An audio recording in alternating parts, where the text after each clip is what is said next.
Bill's introduction in The Last of Us Episode 3 is just about the most masculine 5 minutes of a TV show I've ever seen in my entire life. This dude is hiding from the government in a survivalist bunker he built with his own 2 hands. He is climbing out full on in tactical mode with his gas mask and his shotgun and his ammo bandolier. He's riding around in his pickup truck, scavenging all these big greasy machines. He's shopping at the hardware store so he can build his manly death trap of an all-American suburban haven. And alone, by the way, he doesn't need anyone's help, just his own 2 hands, his power tools, his axe so he can chop wood like a real man, his farming tools so he can get dirty like a real man, live off the land. This dude is self-sufficient, he is skilled. He doesn't need society, he doesn't need anyone, no sir. We got the red, white, and blue flying outside, we got our Gadsden hanging inside, country music playing in the background, Bill is good to go. And it goes way beyond just what happens in the sequence. We also feel that manly energy in the way Bill dresses, in his silence, in his stoic unemotionality, as he just keeps working, keeps plugging away, keeps doing what needs to be done. But there's a couple things that got sneaked in under the rug while we were all in gung-ho man mode. The term I'm calling this in my head is bridge traits. And this phenomenon, which I'll explain in a second, this is the key that opened up my understanding about what's going on a macro level with writing masculinity in 2023, which is a topic I've been intensely curious about. I made that video about Arcane's male characters, all masculine in very different ways, really unique ways, and after that I started realizing, wait a second, we're seeing a trend here, maybe even multiple trends. I just saw the new Knives Out movie, which was great, and Benoit Blanc is another really interesting male lead. Again, masculine in a pretty distinct way that I cannot imagine seeing done like 10, 15, 20 years ago. We got the Mandalorian taking care of Baby Yoda. Stranger Things, you got Jim Hopper, single dad, girl dad, dealing with single girl dad stuff. You have Steve Harrington dealing with a decline in social dominance. That's unusual to see. You got the show's admirable loser leaders, Eddie in season 4, Mike in season 1, and I realize these characters are real people, but movies like King Richard, celebrating the challenges and triumph of girl dadhood. Elvis, obviously a super masculine guy, but the movie goes out of its way to emphasize certain non-traditional aspects. Girly makeup. Get a haircut, fairy!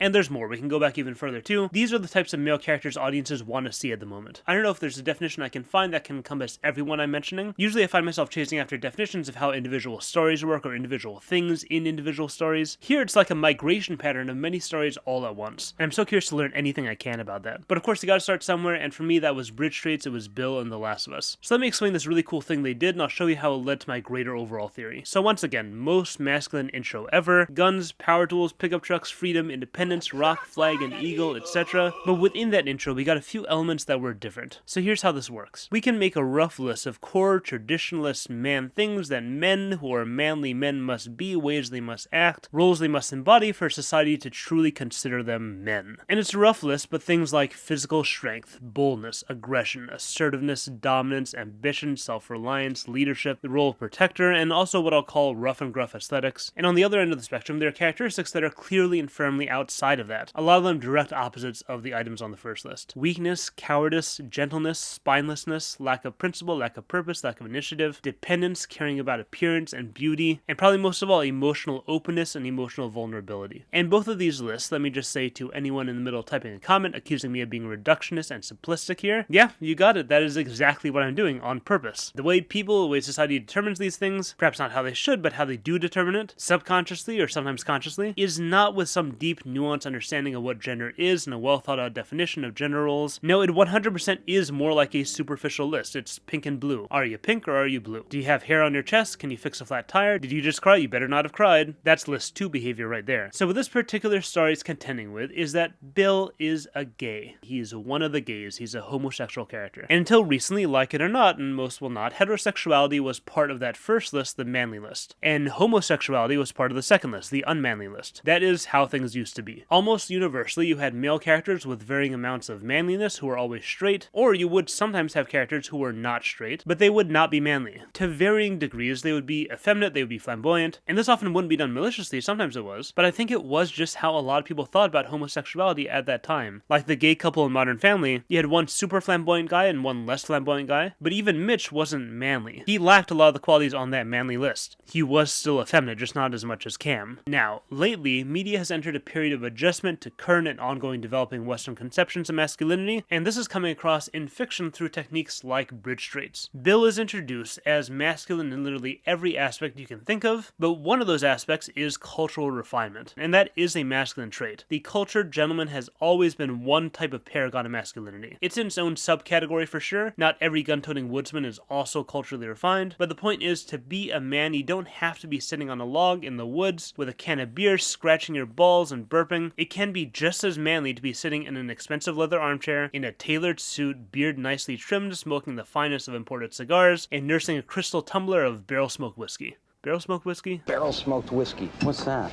I don't know. I may have just made it up. So Bill is this guy who knows how to cook a steak, he knows his wine, the decor of his house is like stone walls, and leather armchairs, and polished wooden tables. All of this could be part of that cultural refinement that fits into traditional masculinity into that first list, but once we realize he's a gay, all this refinement also fits into another list, the gay list as well. We see this in our simplistic, stereotype-driven subconscious is like, oh, okay, I get it, gay men also know their way around the kitchen. They also love wine and know the way around wines. They're very particular about home decor. This thing that I first characterized under one very traditionally masculine umbrella, I now realize belongs under a different, very untraditionally masculine umbrella. And this isn't just a straight gay thing. This is how a lot of non-traditionally masculine characters navigate the ongoing developing conception of modern masculinity. Let me show you a few other examples of where I've seen this pop up. Sanji from One Piece is extremely masculine in affect, attitude, fighting, etc., and extremely unmasculine in his romantic side. He is a shameless simp, reduced to a blubbering emotional mess in front of pretty much any woman on the planet, and it's not even like a Casanova type thing, which could be masculine. No, it's specifically meant to be embarrassing, emasculating. But we have a bridge trait. Sanji is a cook, and being a cook can be masculine. Many chefs are very traditionally masculine men, but cooking or providing food is also a very traditionally feminine role. So we have that gender neutral or gender ambiguous characteristic, making his unmasculine side fit in better to our traditional subconscious stereotype driven mind. As hypothetical, it would not work to have Zoro be a simp like this. It wouldn't fit the rest of his personality at all because he only has traditionally masculine characteristics, no bridge traits whatsoever. Sanji's emasculating romanticism fits partially because of the bridge trait of his cooking. That is my theory anyway. Another subtler one is from Street Fighter. We have a game originally marketed to boys with its mostly traditionally masculine male cast, and in the original cast we have the one woman, also very stereotypically feminine, and then you had Vega, or Balrog. At first glance, masculine by appearance, he's big, he's muscular, he's got tattoos, but on closer inspection we see all these more effeminate characteristics. He has long flowy hair that he keeps in a pretty braid. His dialogue is all about aesthetics and romance. In some iterations, we got rose petals everywhere. And he even wears a mask when he fights. Why? Why do you need it? Because I must protect my beautiful face.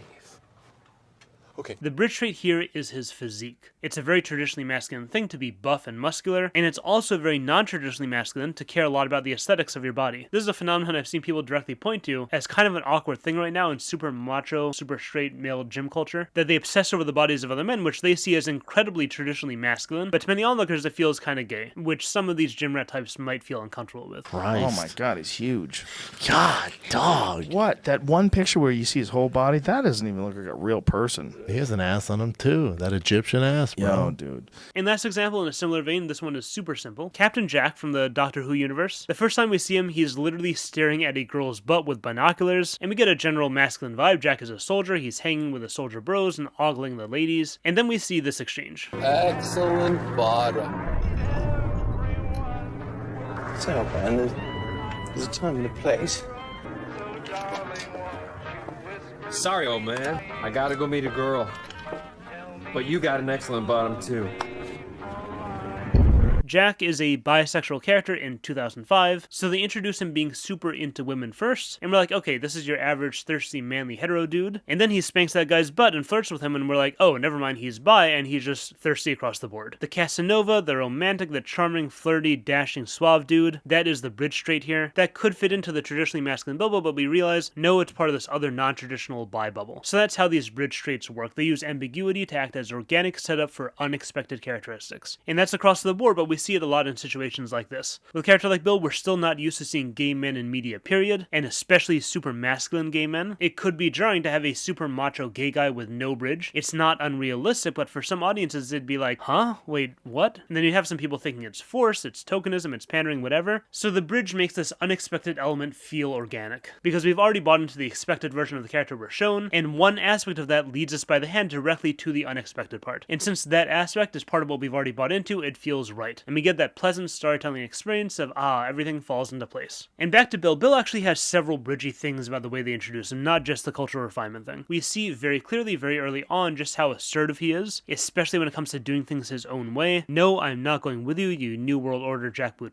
works. No, random stranger, you are not welcome in my territory. No, the plate is supposed to be angled like this. No, you are not allowed to touch my piano. No, you are not allowed to play the song. You are doing it wrong. I will show you how to play the song. Assertiveness is very traditionally masculine. It's part of that first list. But specifically with the piano, it's used as a bridge trait. That moment begins ambiguously. We see this sequence. We identify his behavior as falling under the masculine umbrella. But no, this is actually a moment of emotional vulnerability. It's actually leading us into territory under that non-traditional umbrella. Another one, which is so subtle that I might be making it up, is his hair. Tell me if you think this is real or if I'm imagining it. Long hair can be super masculine if it's perceived as wildness. Think Jason Momoa long hair, or Conan the Barbarian long hair, Tarzan long hair, Rockstar long hair. Even if it's not that long, scraggly, unkempt, even kind of ugly hair is kind of badass in a macho way. It's part of that rough and gruff aesthetic. Bill overall has that rough and gruff aesthetic, and he does have long hair, and it's not too long, but it's kind of nice and flowy and healthy and well cared for. It's not unkempt, it's not wild, but it's not hippie hair, it's not Vega's pretty braid, it's not Howell's luscious locks. So we see this first and think, okay, this fits. It's the guy who doesn't give a crap about his hair, he lets it get long, and we're not quite sure because it does look like he kind of gives a crap about it. And then we may subtly recategorize it once we realize he's not super traditional macho. Oh, he's gay? Well, his hair does kind of look well cared for. Taking care of your appearance does fit into that subconscious gay list. But maybe I'm reading too much into this, I don't know. But yeah, anyway, bridge traits, that was the first step here. I saw this bridge trait thing and it seemed like a nifty little way of using ambiguity to explore masculinity in a new way and also to organically set up a nuanced character while we're at it. But then the more I thought about it, the more I kept thinking about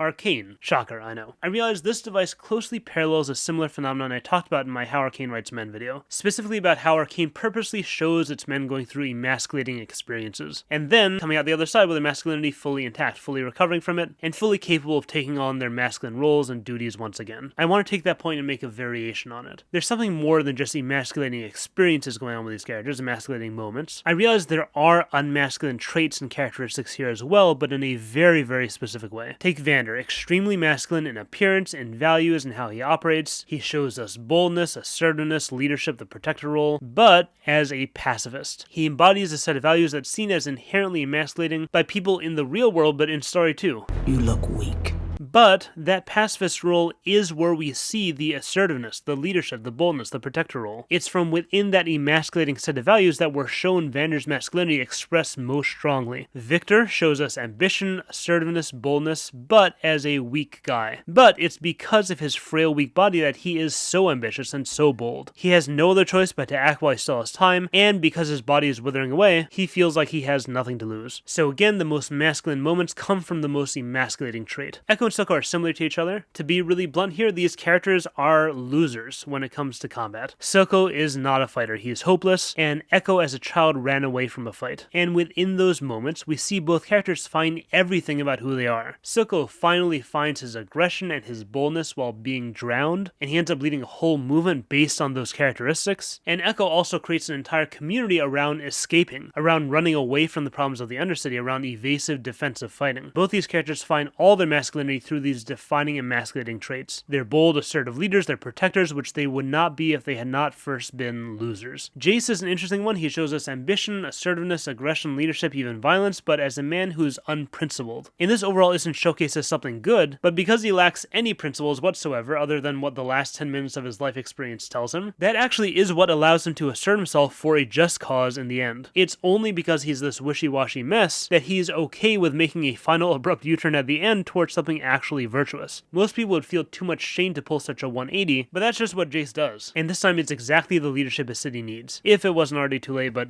good effort. So each of these characters has a major masculine trait that is conspicuously absent or even conspicuously reversed, and we can trace all the biggest masculine moments and even the biggest masculine development in some cases as being funneled precisely through that emasculating trait. What I'm seeing with this pattern in Arcane and with Bill and bridge traits is something new, undoubtedly, but at the same time what I think is so interesting is that all of this is still standing on the same foundation of traditional masculinity. We got all those traits front and center, unmistakable. And in fact, even where these characters deviate, we're still focused on exploring those same core traits of the traditional paradigm, but just using characteristics we thought didn't fit. In other words, here's what we're not doing. We are not presenting an entirely new paradigm of masculinity. We are not abandoning traditional traditional masculinity, we are not feminizing male characters. In the examples we've talked about so far, and we're going to talk about more, we're seeing very masculine characters, but by emphasizing some aspects as more important than we thought, and de-emphasizing others as less important than we thought, by rearranging traits in ways that make us reevaluate how they fit into masculinity, we're telling new stories with our male characters. Let me share a fascinating theory with you, not my theory. This is from a video called Who Killed the Vulnerable Action Hero. It's from a panel where screenwriter Max Landis gives this theory about essentially this abrupt pivot the Western world made in its conception of action heroes, and I think it does apply in particular to masculine heroes. Here's the theory. You know what I think really killed the vulnerable action hero?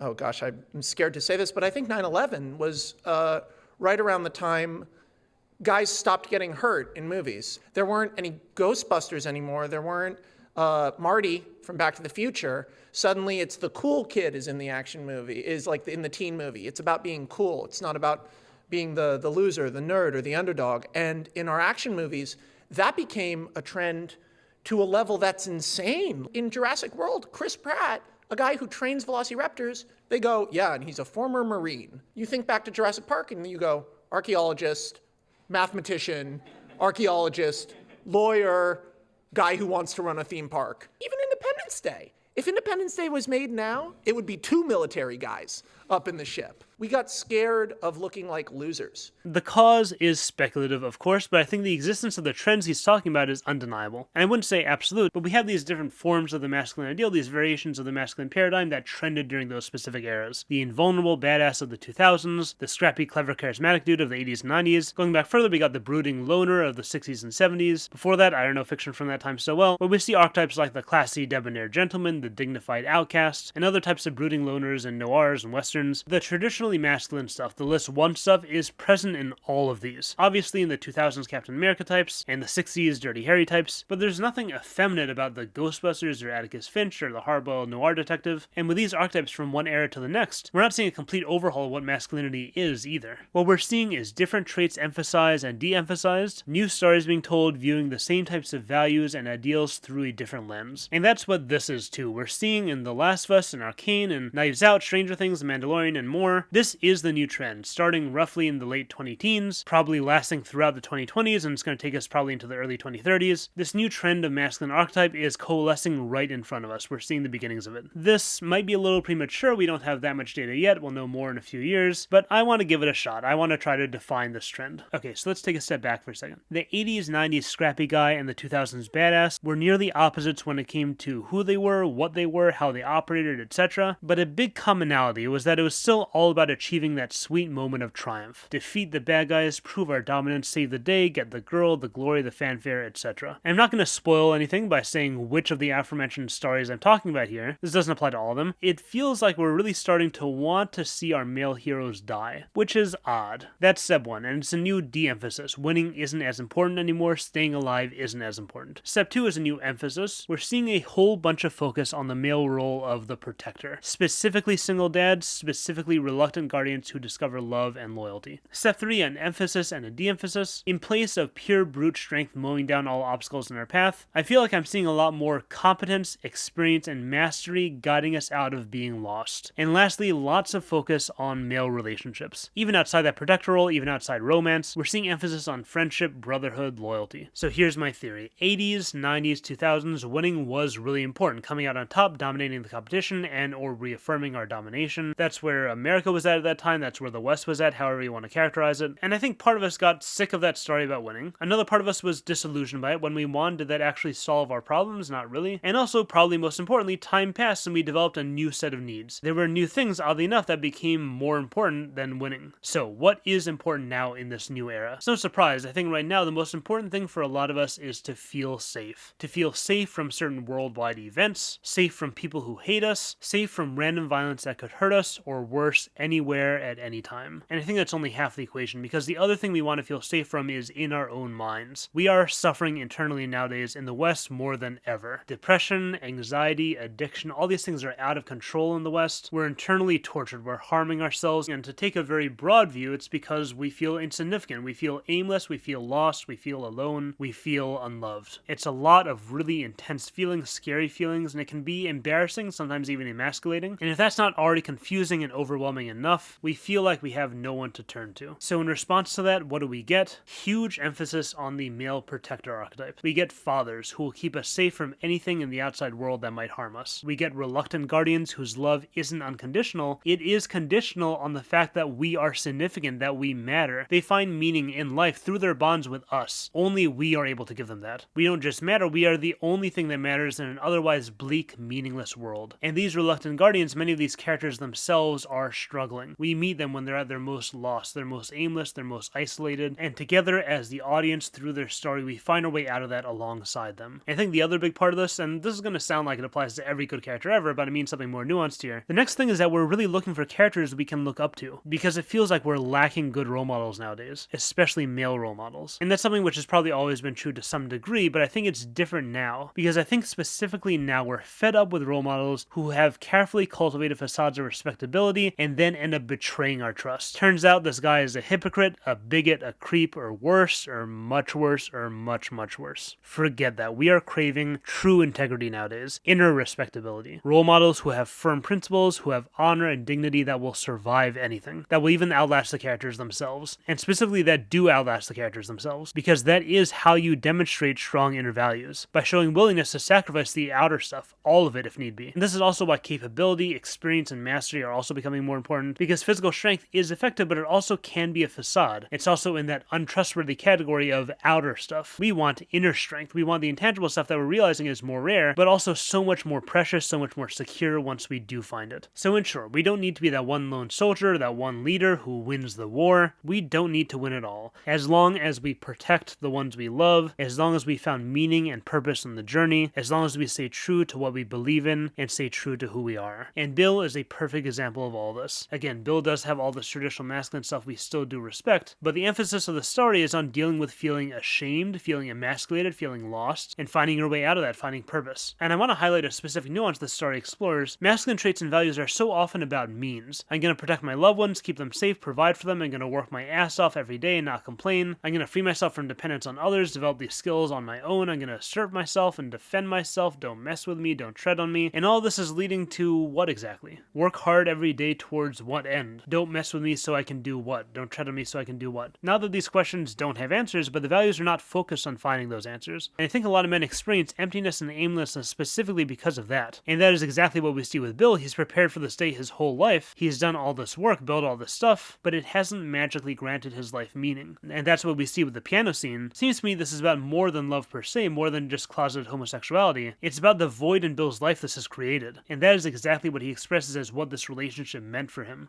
I'm old. I'm satisfied. And you were my purpose. He didn't mention romance. He didn't even say you allowed me to be myself. It was so much more than that. Bill's whole life was about means, and with Frank he found a fitting end. And finally, this is a story about commitment and loyalty, about protecting the people you love. It's about feeling safe during perilous times in a dangerous world full of people who would kill us randomly, chaotically, people who would kill us for what we have, people who would kill us for who we are. This story speaks so much to where we're at in the 2020s. It's exactly the type of plot that's relevant to us. It's exactly the type of characters we want to see. It's exactly the type of meaning we need in our lives. Okay, before I end, let me take a moment here to critique my own theory a bit. First of all, very small sample size I'm working with. I do think it's fair to only look at successful characters people really like. I think trying to define trends based on, for example, these shows that really flop or character things that just don't work, I don't think that's indicative of anything besides maybe trends and writing mistakes. Without the pop, it's just not part of pop culture. But that said, I have absolutely no idea how to draw the line. What do I include? What do I exclude from the successful character category? I'm more than happy, of course, to include characters I like, that's for sure. And I definitely get a sense of what's working and what's not for people, what's popular and what's not from social media and general internet stuff. But past that, I don't really know how to resize this infinite data pool. So that does make my data really limited and makes my conclusions really speculative. And just as wildly speculative as this idea of what storytelling needs people have right now, who am I talking about specifically here? Like people in the West, American people who consume American Western stories? And is this anything more than just a vague sense of what people need? So yeah, a bit sloppy to base the theory on that. Third, I don't think about representation that much, and that doesn't equate to importance or lack of importance. I legitimately just don't think about it that much. Maybe it's because mixed race people like me grew up with almost no one quite like us in our stories or even our lives, unless they're like in Hawaii or Singapore or parts of South America or what have you. But whatever it is and whatever it is to me, that's kind of irrelevant to my inquiry, because representation does seem to be really important to a lot of people nowadays. That is something that has to factor into any definition of trends like this. And while I may think the queerness in Bill and Frank's story is really significant to my whole masculine this thing that I chose to focus on, and it's significant because of the other doors it opens as far as new ways to explore the male experience through stories. That is different from representation per se, and I don't really have a way of thinking about that right now, so I don't know where it impacts the discussion of writing masculinity, but I know it does, so my theory is lacking that. Those are my problems with what I said, but still, I like the idea, and it's a good working theory to at least give me a way to think about all this for right now, and I'll adjust and redefine as I go and see more of this trend, but that's where I'm at with this now. Subscribe. What did you think about Bill and Frank's story? I realized I didn't get into the actual story itself. This thing about Bill's character was just what I happened to fixate on. I know tons and tons of people were gushing about the romance itself, but yeah, I'd love to hear your thoughts about this topic, but also on that too. If you found the story really powerful, what elements specifically made it feel so compelling? Here's a couple other videos I did about gendery stuff if you're into that, and I believe I have another Last of Us video coming up next, specifically talking about some character stuff, Ellie and Joel, so stay tuned for that. Big shout outs to my patrons for supporting me. Check out my Patreon page if you're interested in joining our little community there. But that's it. Hope you enjoyed, and thanks for watching.